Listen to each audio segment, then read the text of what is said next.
Hai semuanya, balik lagi sama gue Intan di Bercerita. Pada kali ini kita masih ada di segmen True Story. Kalian ada yang tahu gak nih, kira-kira gue mau bahas kasus-kasus apa lagi ya? Iya, kali ini gue bakal bahas kasus-kasus pembunuhan paling sadis yang pernah terjadi di berbagai belahan dunia. Kalian pasti pernah dong nonton film-film yang bergenre thriller yang pastinya banyak adegan-adegan mengerikan. Kayak pembunuhan, psikopat, atau kanibal. Tapi, kalian pernah gak sih nih ngebayangin kalau kejadian-kejadian yang ada di film itu ternyata ada juga nih di kehidupan nyata. Pasti beberapa film tuh ada yang ngambil dari kisah nyata atau ada beberapa orang yang melakukan tindakan kekejaman itu yang terinspirasi dari film-film thriller. Nah, makanya di episode kali ini gue bakal bahas 3 kasus pembunuhan paling sadis yang pernah terjadi. Gak usah lama-lama lagi deh, langsung aja kita masuk ke ceritanya.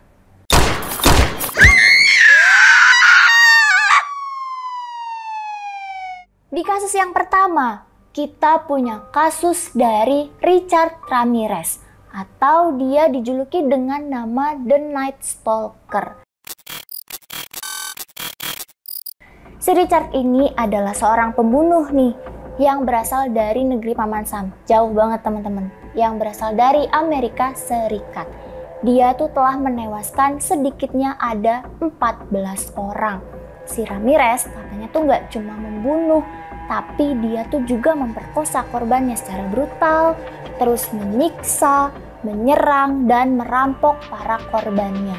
Sebagian besar dari aksi kejamnya dia, itu dia lakuin selama musim semi dan musim panas pada tahun 1985. Nah, cukup lama nih teman-teman ya, dia ngelakuin tindakan keji seperti itu.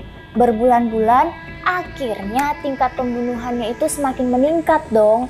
Yang mana kasus itu telah merenggut belasan korban lainnya dalam kasus perampokan, penyerangan, dan kekerasan brutal. Lengkap dong sama ritual setan.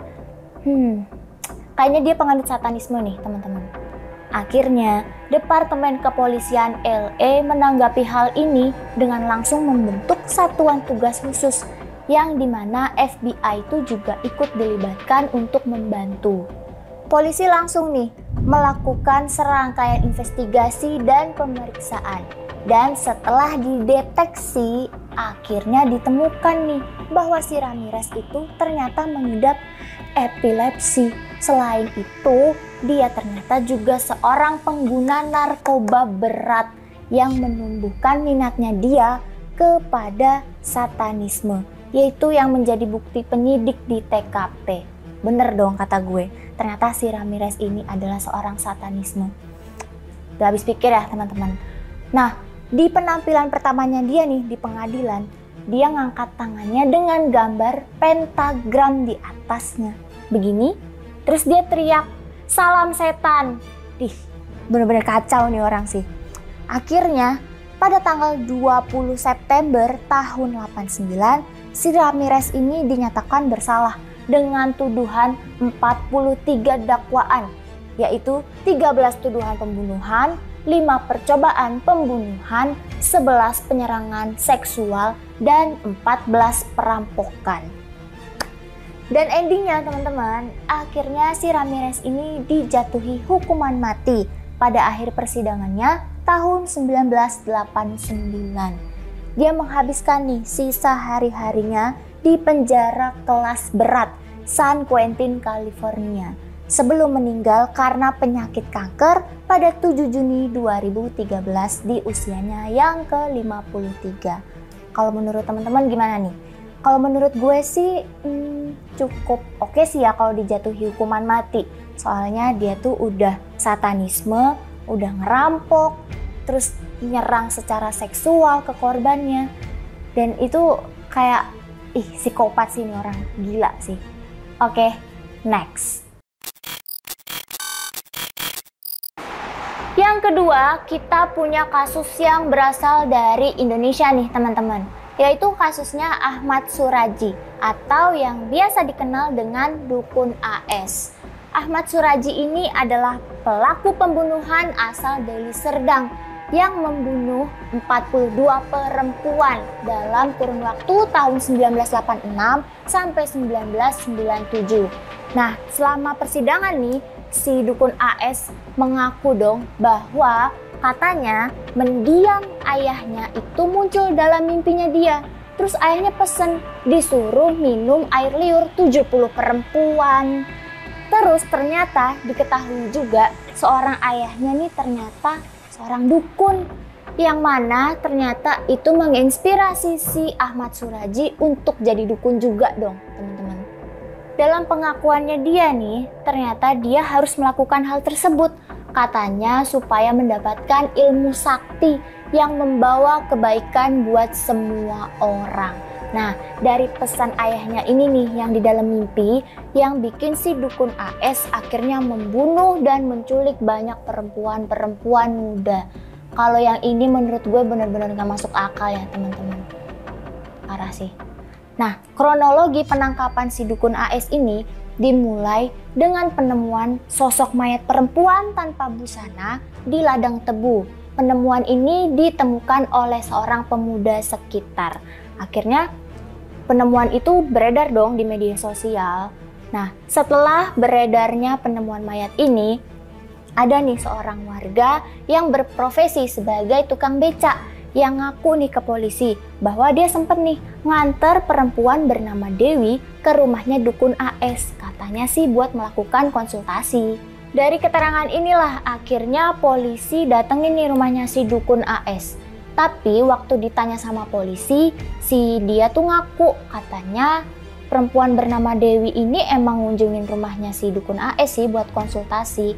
Tapi udah pulang katanya habis maghrib. Nah, makanya dari keterangan ini polisi jadi buntu dong, gak nemuin titik terangnya gimana. Polisi sempat menghentikan pengusutan kasus pembunuhan Sri Kemala Dewi ini.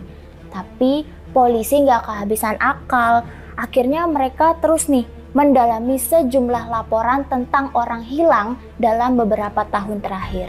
Berdasarkan hasil penelusuran ini nih, ditemukan fakta bahwa sebagian orang yang meninggal itu ternyata pasiennya si Dukun AS. Akhirnya dari penemuan ini polisi tuh langsung mengunjungi rumahnya AS untuk melakukan investigasi secara lebih lanjut lagi.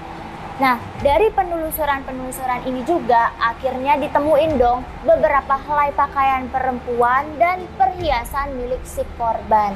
Dan dari barang bukti ini juga itu akhirnya membuat si AS atau Ahmad Suraji akhirnya ditangkap.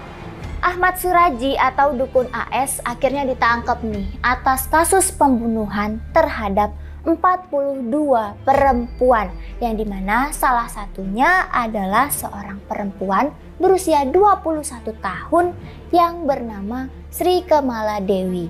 Ia ditangkap nih setelah pihak kepolisian menemukan mayatnya Dewi pada tanggal 27 April tahun 97 dan setelah polisi melakukan serangkaian pemeriksaan.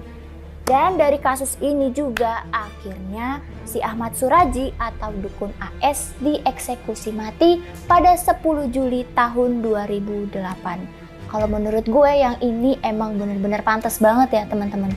Soalnya dia udah dukun, terus ngebunuh, terus pakaian si korban dan perhiasannya tuh disimpan di rumah. Dan yang paling out of the box-nya lagi adalah dia melakukan hal itu untuk mendapatkan ilmu sakti yang katanya tuh buat kebaikan bagi semua orang gitu teman-teman. Kalau menurut teman-teman gimana? Silahkan komen di bawah. Next.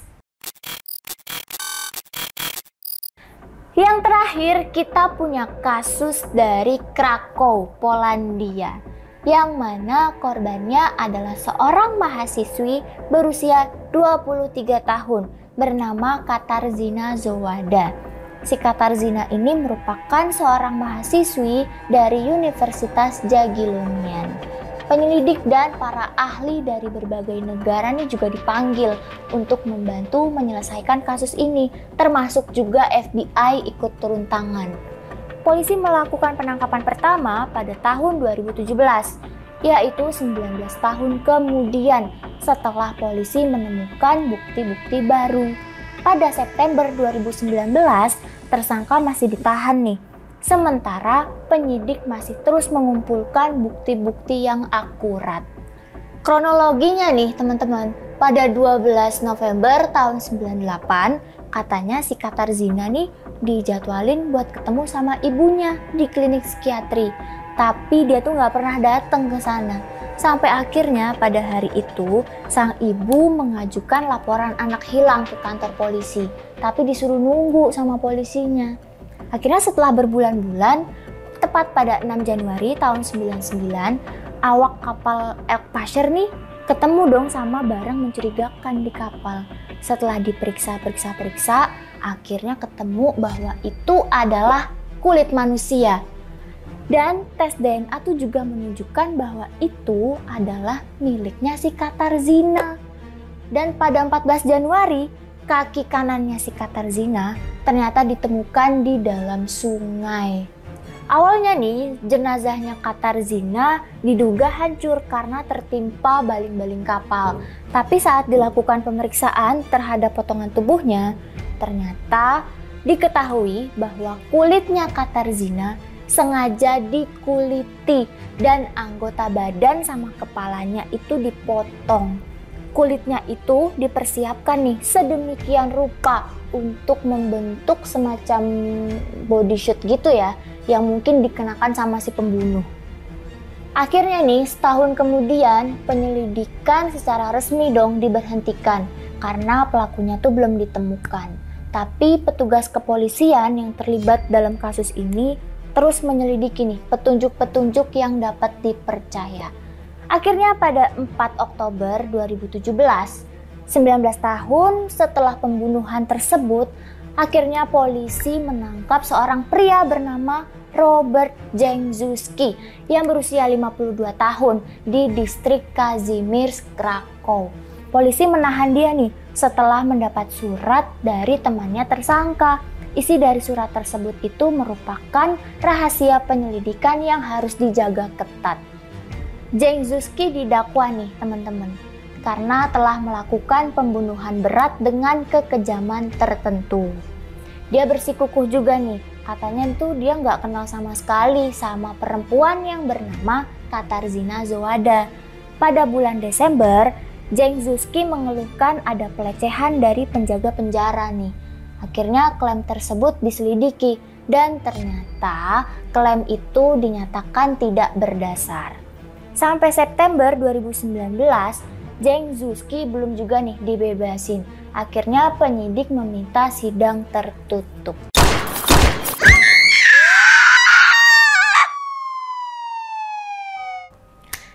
Itu dia teman-teman, serangkaian kasus-kasus tersadis yang pernah terjadi di berbagai belahan dunia. Kalau ada cerita gue yang kurang atau salah, silakan nih, kalian bisa tambahin atau kalian bisa koreksi di kolom komentar.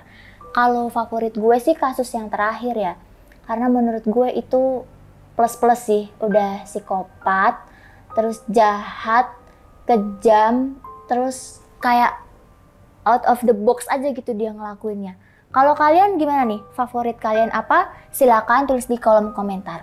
Dan gue juga tunggu kalau kalian mau gue untuk bahas satu persatu dari kasus-kasus yang gue bawain tadi. Jangan lupa like, comment, subscribe, dan nyalain loncengnya supaya kalian gak ketinggalan sama cerita-cerita selanjutnya. Gue Intan pamit undur diri and see you di bercerita selanjutnya.